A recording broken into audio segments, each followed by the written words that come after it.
Hello दोस्तों, स्वागत है आप सभी लोगों का राजस्थान एकेडमी पर। मैं परवीन सिंह आप सभी लोगों के साथ में। जैसा कि आप सभी लोग जानते हैं, लगातार आप लोगों के लिए एलडीसी एग्जाम, सीईटी एग्जाम, छात्रावास अधीक्षक एग्जाम के लिए साइंस और मैथमेटिक्स की क्लासेस लेकर के आ रहा हूं। साइंस के अंतर्गत हमारी डेली क्लास जो है 8 बजे होती है और आप लोग जानते हैं कि 125 क्लासेस जो है हमारी कंप्लीटली अपलोड हो चुकी है, जिसके अंदर हमने physics, chemistry, biology, space technology को कंप्लीट कर दिया है और अभी हम पढ़ रहे हैं बायोटेक्नोलॉजी के बारे में। और आज संभवतया जो है बायोटेक्नोलॉजी का लास्ट लेक्चर रहेगा। इसके बाद में केवल एक टॉपिक बचेगा आपका, इंफॉर्मेशन टेक्नोलॉजी यानी सूचना प्रौद्योगिकी। उसके बारे में अपन बात करेंगे। गणित के अंतर्गत जो है 5 यूनिट हमारी कंप्लीट हो चुकी है और अब जो है हम आगे अगली यूनिट को पढ़ने वाले हैं। आप आज सभी लोग देख रहे होंगे कि मैंने एक टी शर्ट पहन रखा है और जिसके ऊपर महाकाल महाकाल लिखा हुआ है। तो एक बार जरूर से बोलिएगा जय महाकाल। और जैसा कि आप लोगों को बताया था कि बीच में अभी हमने ब्रेक लिया था, उस दौरान मैं उज्जैन महाकाल के मंदिर जो है गया था। उसी वक्त जो है ये लिया गया है।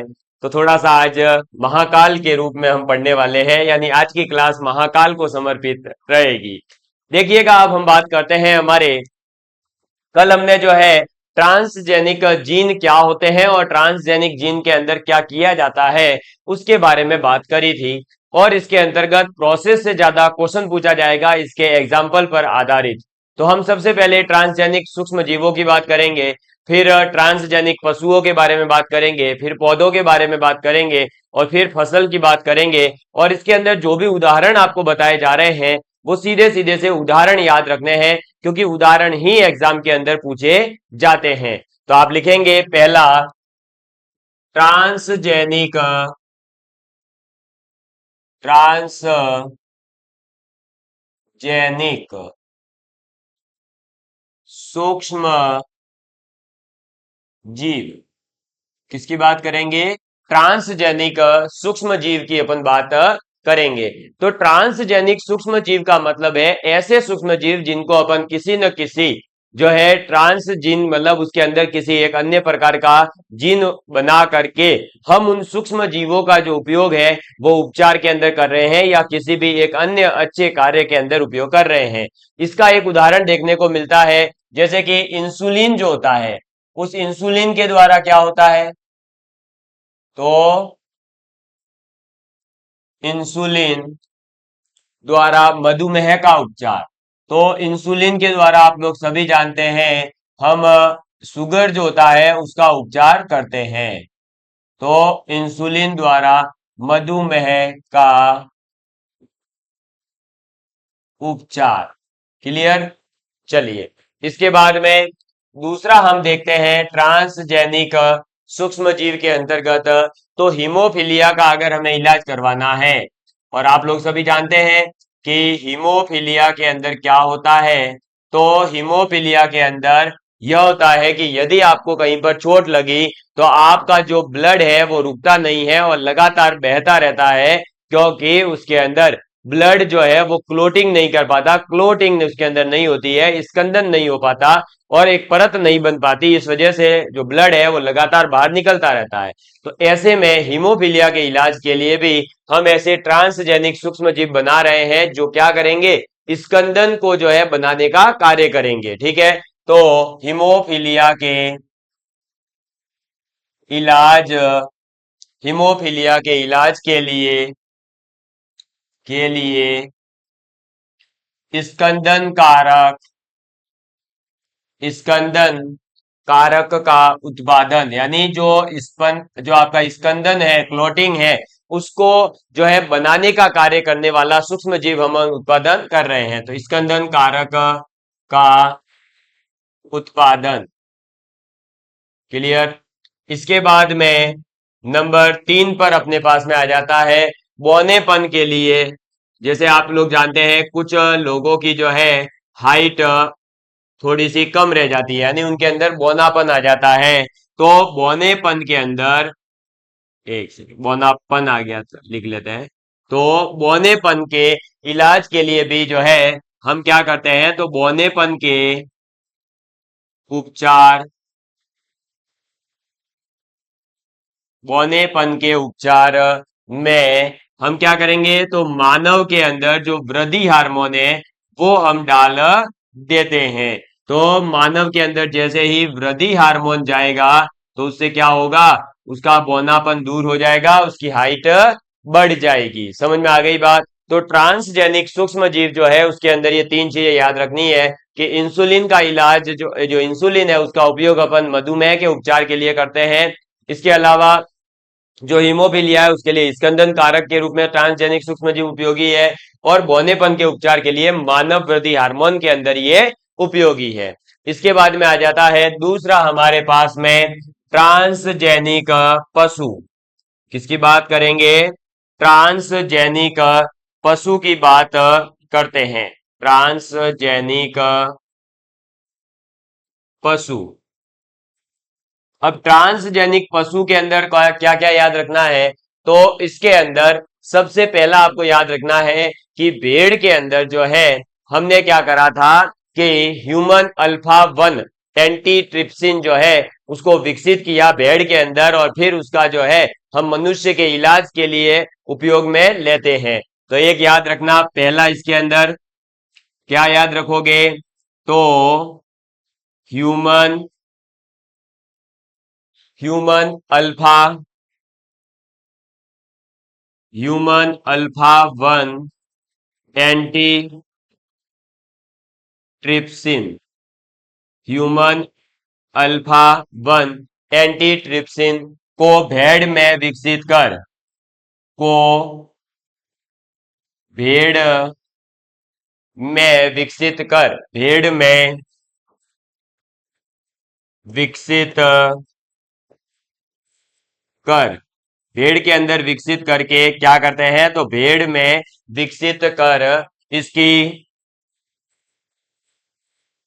इसकी कमी इसकी कमी से मनुष्यों का मनुष्यों का इलाज। तो अगर जो है मानव शरीर के अंदर हमारे पास ये ह्यूमन अल्फा 1 एंटी ट्रिप्सिन नहीं है, तो उसे भेड़ के अंदर विकसित करके हम मनुष्यों का क्या कर रहे हैं, इलाज कर रहे हैं। इसके बाद में दूसरा पॉइंट आपको ट्रांसजेनिक पशु में याद रखना है कि सुअर के अंदर जो है हिस्टो कंपेटिबिलिटी जो है उसका अध्ययन किया गया है। तो आप याद रखेंगे ट्रांसजेनिक ट्रांसजेनिक सुअर में, ठीक है, ट्रांसजेनिक सुअर में क्या किया गया है, तो मानव हिस्टो कंपेटिबिलिटी, क्या, मानव हिस्टो कंपेटिबिलिटी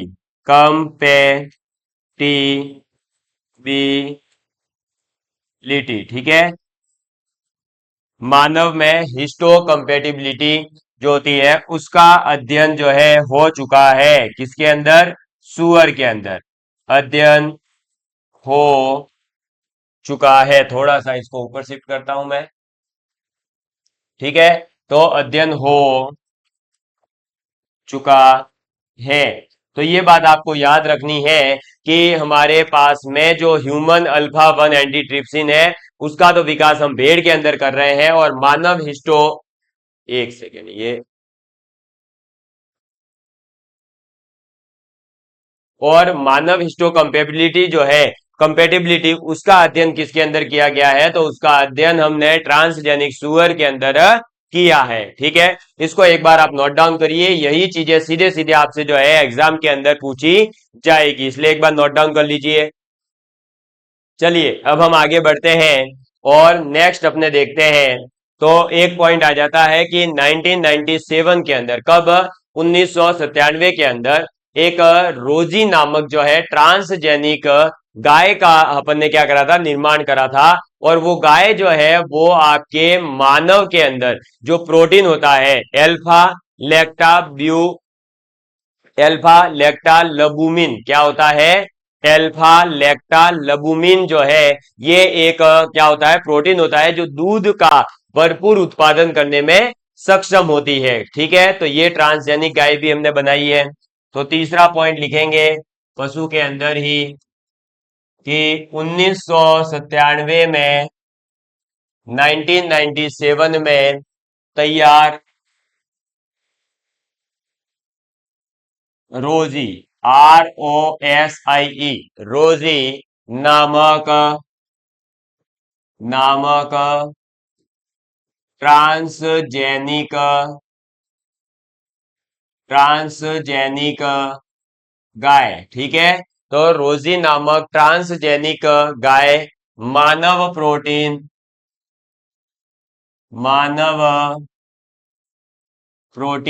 कौन सा है प्रोटीन? तो मानव के अंदर पाया जाने वाला प्रोटीन है एल्फा लेक्टा लेक्टा लबुमिन। ठीक है, तो एल्फा लेक्टा लबुमिन जो है उससे से भरपूर दूध का उत्पादन करने में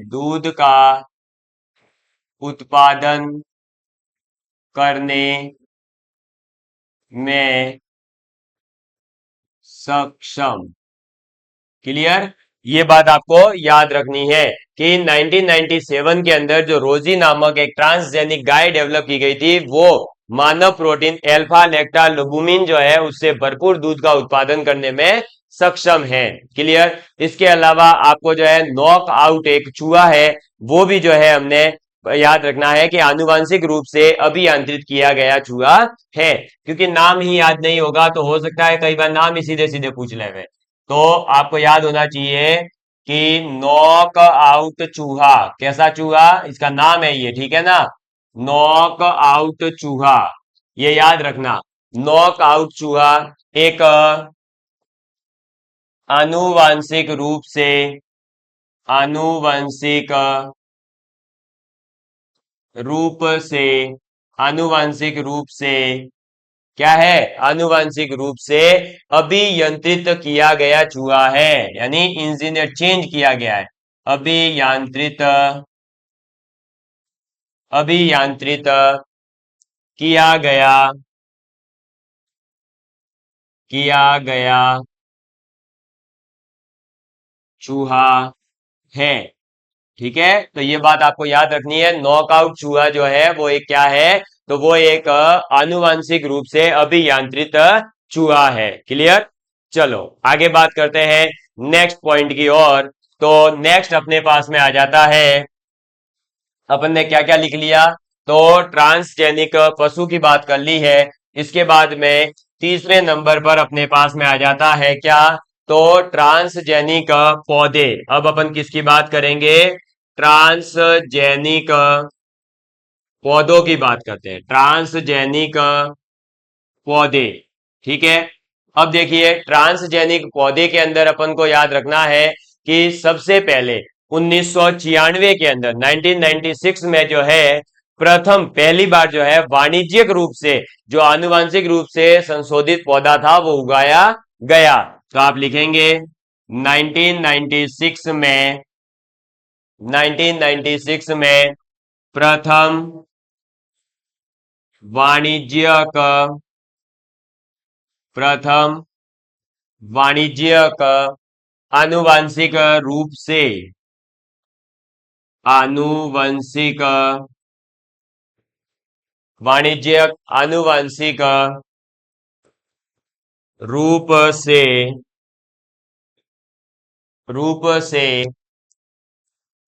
संशोधित आनुवांशिक रूप से संशोधित पौधे को उगाया गया था। पौधे को उगाया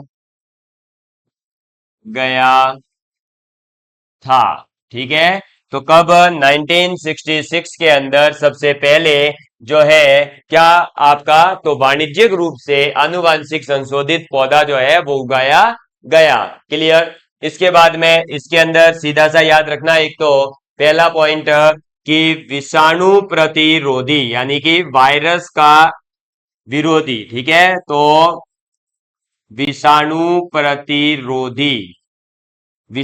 प्रतिरोधी जीएम पपीता, ये जो है आपका पपीता कहां पर उगाया जा रहा है? तो विषाणु प्रतिरोधी जो पपीता है वो आपका डेवलप किया जा रहा है हवाई में। कहां पर? हवाई में उगाया जाता है या उगता है। ठीक है, तो हवाई में उगता है।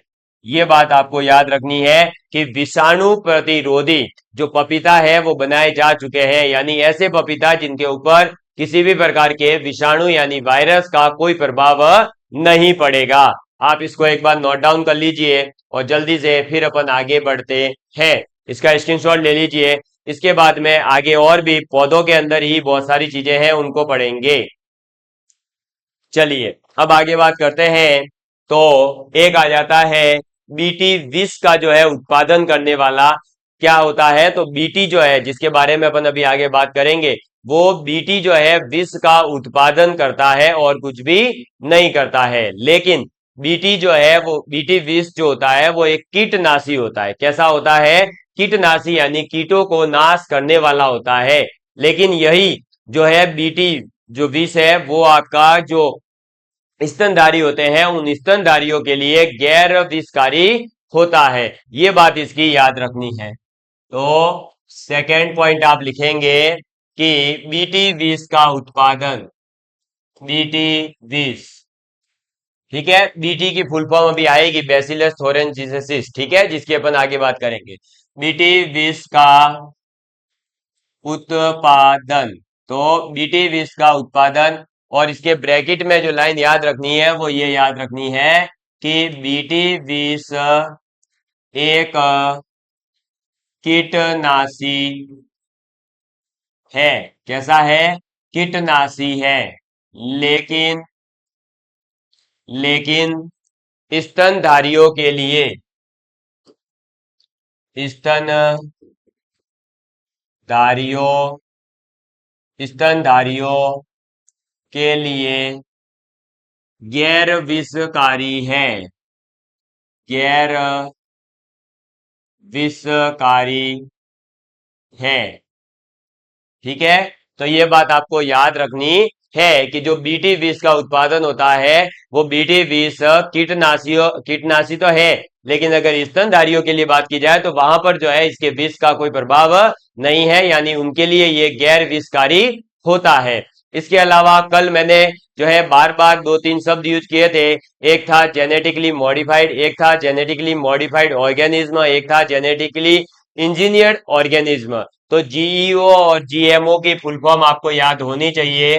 तो यहां पर आप लिखेंगे जीएमओ की फुल फॉर्म, और जीएमओ की फुल फॉर्म हो जाएगी जेनेटिकली मॉडिफाइड, ये पूछी गई है, genetically modified, modified organism, organism, ठीक है। इसके बाद में दूसरी आपके पास में एक और शॉर्ट फॉर्म याद रखनी है जीईओ की। ये क्या होती है? तो ये होती है जेनेटिकली, ई का मतलब यहां पर केवल चेंज होता है, हालांकि ये जीएमओ और जीईओ दोनों एक ही चीज है, एक ही चीज को रिप्रेजेंट कर रहे हैं। ठीक है, तो जेनेटिकली मॉडिफाइड ऑर्गेनिज्म कहें चाहे जेनेटिकली इंजीनियर ऑर्गेनिज्म कहें, क्या? Engineer, engineer organism. क्लियर? तो ये दोनों चीजें भी आपको याद रखनी है। जीएमओ और जीईओ क्या होता है इसके बारे में आपसे पूछा जा सकता है, इसलिए। इसके बाद में अब आपने जो है ये देख लिया कि ट्रांसजेनिक पशुओं के बारे में, ट्रांसजेनिक सूक्ष्म जीव के बारे में, ट्रांसजेनिक पौधों के बारे में। अब कुछ विशेष प्रकार की फसलें हैं उनके बारे में अपन बात करेंगे। एक बार इनको नोट डाउन कर लीजिए आप जल्दी से।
चलिए, तो अब हम जो है बात कर लेते हैं जेनेटिकली और इंजीनियर्ड ऑर्गेनिज्म की बात करी, जीएमओ यानी जेनेटिकली मॉडिफाइड ऑर्गेनिज्म की भी अपन ने बात कर ली। अब आगे बात करते हैं।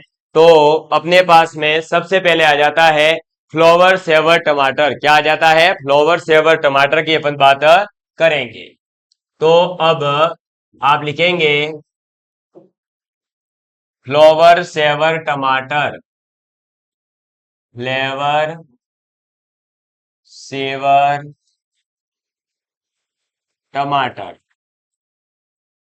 ठीक है। तो फ्लेवर सेवर टमाटर या फ्लावर सेवर टमाटर जो है वो क्या होता है?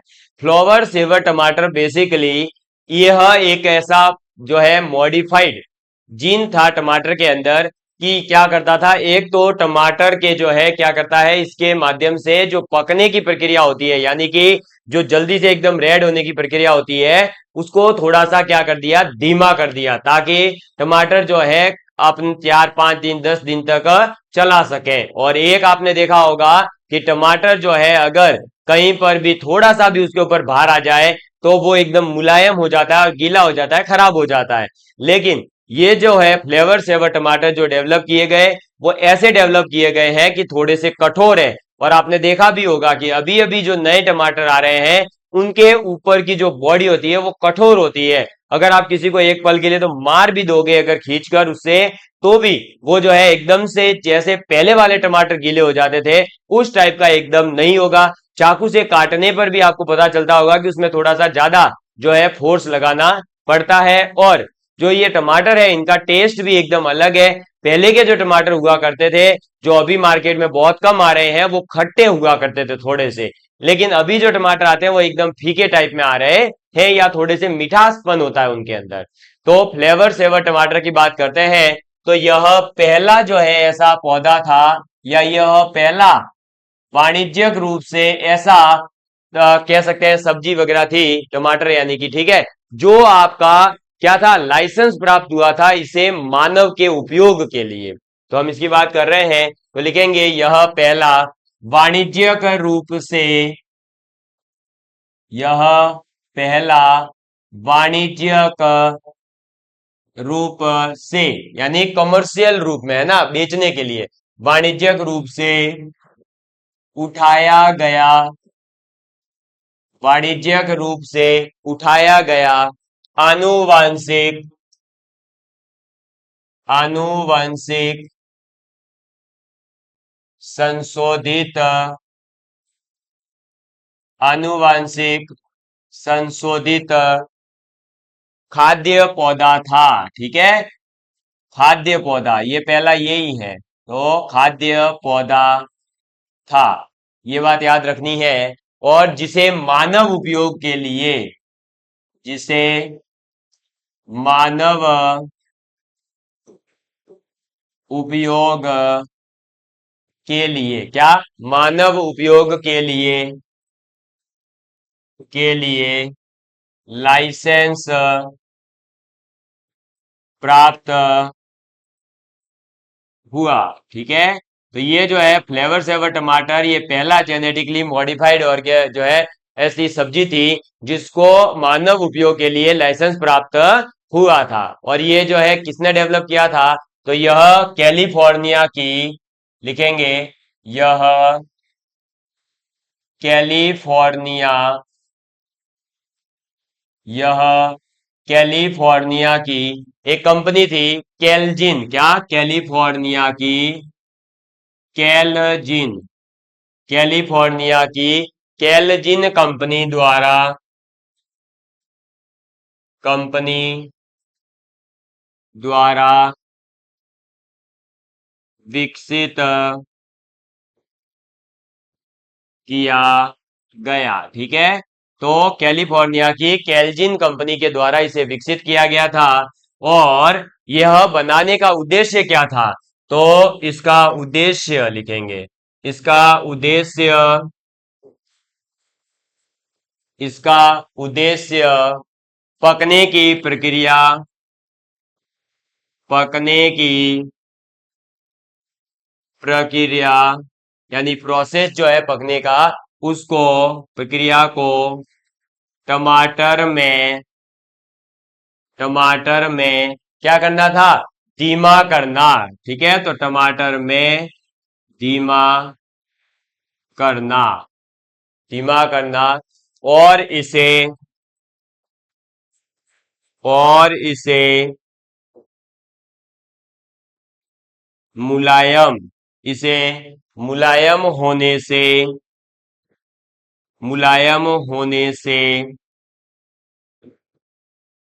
बचाना था। ठीक है, तो इसका मेन उद्देश्य क्या था आपको समझ में आ गया होगा कि एक तो पकने की जो प्रक्रिया है उसको धीमा करना और मुलायम होने से बचाना था।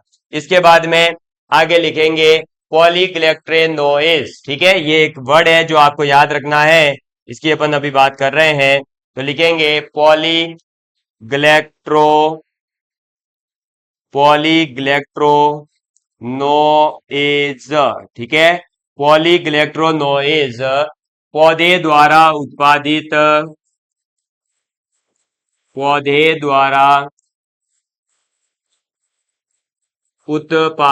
क्या? पौधे द्वारा उत्पादित एक एंजाइम एंजाइम है जो है जो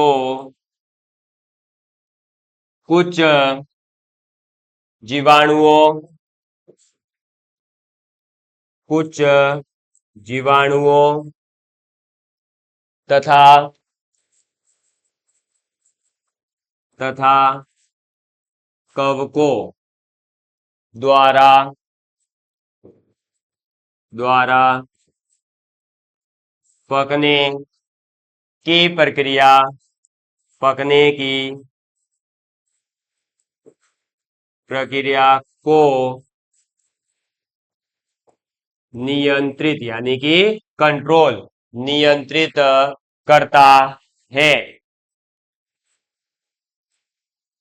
ठीक है, चलिए एक बार इसको थोड़ा सा ऊपर ले लेते हैं ताकि आपको अच्छे से दिखाई देवे। अब आप इसको लिख सकते हैं। तो पॉलीग्लैक्ट्रोनोएज क्या है? तो ये बेसिकली पौधों के द्वारा उत्पादित किया जाने वाला एक एंजाइम है और कुछ भी नहीं। और ये एंजाइम क्या करता है कि कुछ जीवाणुओं और कवकों के द्वारा जो पकने की प्रक्रिया होता है उस पकने की प्रक्रिया को नियंत्रित करने का कार्य करेगा। तो पॉलीग्लैक्ट्रोनोएज जो है वो आपको याद होना चाहिए कि ये पौधों के द्वारा उत्पादित होने वाला एक एंजाइम है। और फ्लेवर सेवर टमाटर के अंदर क्या क्या याद रखना है? तो पहली ये वाणिज्यिक रूप से उगाया गया पौधा था जो आपका क्या था? मानव उपयोग के लिए या खाद्य पदार्थ के रूप में उपयोग के लिए लाइसेंस प्राप्त किया था। दूसरा, कैलिफोर्निया की कैलजिन जो नामक कंपनी है उसके द्वारा इसे विकसित किया गया था। इस कंपनी का उद्देश्य क्या था? कंपनी का उद्देश्य था कि जो आपके टमाटर जल्दी पक जाते हैं, जल्दी गीले हो जाते हैं, तो जो पकने की प्रक्रिया है उसको धीमा करना और मुलायम होने से टमाटर को बचाना। और पॉलीग्लैक्ट्रोनोएज जो है वो एक प्रकार का पौधों के द्वारा उत्पादित होने वाला एंजाइम है जो क्या करता है? कुछ जीवाणु और कवकों के द्वारा जो पकाने की पूरी प्रक्रिया होती है उस पकाने की प्रक्रिया को नियंत्रित करने का कार्य करता है। क्लियर? तो ये आप जो है एक बार नोट डाउन कर लीजिए। इसके बाद में सुनहरा चावल यानी गोल्डन राइस की आपने जो है जरूर नाम सुना होगा, उसके बारे में बात करते हैं। तो आप लिखेंगे नेक्स्ट सुनहरा सुनहरा चावल यानी कि गोल्डन राइस। ठीक है, अब ये जो गोल्डन राइस है तो बेसिकली क्या होता है कि जो चावल होते हैं उस चावल के दाने के अंदर कोई जो है विटामिन ए नहीं पाया जाता है। ठीक है, ये तो पहले ही याद रखना। अभी तक जो है ऐसे कोई चावल नहीं बनाए गए जिसके दानों के अंदर जो है विटामिन पाया जाता हो। ठीक है, इस चीज को ध्यान रखना। अब तो फिर सर ऐसा क्यों कहा जाता है कि सुनहरे चावल जो है विटामिन ए का एक अच्छा स्रोत है? बेसिकली बात यह है कि जो विटामिन ए होता है वो किसी भी पौधे के अंदर जो हरे उत्तक होते हैं उन हरे उत्तकों के द्वारा उत्पादित होता है। तो क्या होता है कि जो चावल का पौधा है वो जो चावल के ऊपर जो कवरिंग करने वाला जो भाग होता है पौधे का उसके अंदर विटामिन ए जो है वो भरपूर मात्रा के अंदर होता है। और सुनहरे चावल का जो डेवलपमेंट है, सुनहरे चावल को बनाने का जो उद्देश्य था वह यही था कि मानव के अंदर जो है विटामिन ए की कमी है, उस कमी को अगर किसी के दूर करना है तो वह विटामिन ए की कमी को दूर करने के लिए सुनहरे चावल का सेवन कर सकता है, क्योंकि इसके अंदर इस प्रकार के जीन डाले गए हैं जो जीन क्या करते हैं, इसको विटामिन ए से भरपूर बना देते हैं, यानी बीटा कैरोटीन से इसको भरपूर बनाते हैं। तो आप लिखेंगे बीटा कैरोटीन, ठीक है, विटामिन ए। तो बीटा कैरोटीन यानी विटामिन ए यह चावल यह चावल के पौधों के चावल के पौधों के हरे जो उत्तक होते हैं, हरे उत्तकों यानी टिश्यूज, उत्तकों द्वारा उत्पादित होता है, ठीक है। तो ये जो है आपको याद रखना है कि जो आपके सुनहरे चावल है वो विटामिन ए का एक अच्छा स्रोत है, और ये भी एक जेनेटिकली मॉडिफाइड जो है चावल होते हैं। समझ में आ गई बात? क्लियर है? मुझे उम्मीद है कि आप सभी लोग जो है सुनहरे चावल तक की बातों को समझ चुके होंगे। अब आगे जो है बीटी फसल क्या होती है उसके बारे में बात करेंगे, बीटी बैंगन की बात करेंगे, और उसके ऊपर प्रतिबंध क्यों है उसकी बात कर लेंगे, और एक मॉन्सेंटो और माही को एक कंपनियां हैं उनकी बात कर लेंगे, और जीएसी जो है उसकी थोड़ी सी बात करेंगे। और कल आपका ये टॉपिक समाप्त हो जाएगा, और जो अगला टॉपिक है उसकी बेसिक जानकारी मैं दे दूंगा, ठीक है। तो धन्यवाद, जय हिंद, जय भारत, मिलते हैं अगली क्लास के अंदर।